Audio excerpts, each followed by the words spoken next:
Hello good morning साथीहरू। आज चाहिँ मैले के पकाउँदैछु? आज चाहिँ मैले खिचडी पकाउँदैछु। खिचडीको लागि चाहिँ मैले सामानहरू रेडी बनाइसकेँ। अब यता दुध बसाइरहेको थिएँ, दुध चाहिँ उम्लियो। अब चाहिँ मैले स्टार्ट गरेँ पकाउनलाई।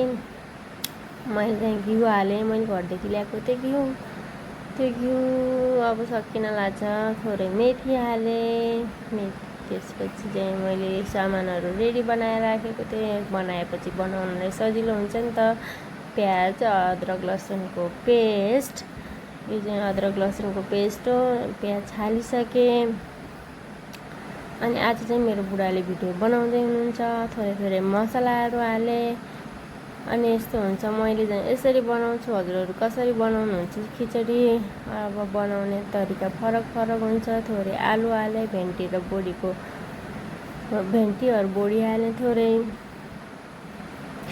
मैले चाहिँ सधैँ यसरी नै पकाउँछु। हजुरहरू कसरी पकाउनुहुन्छ? थोरै दाल भिजाएको थिएँ, यो दाल चाहिँ धेरै हुने भएर मैले आधा दाल हालेँ, चामल हालेँ।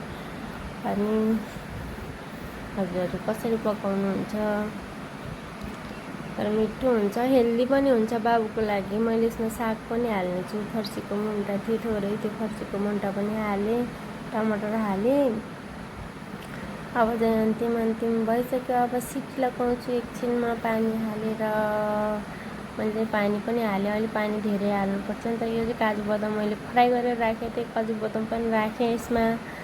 सर्र पारेर सिटी लगाएँ, सर 2-3टा सिटी लाग्यो।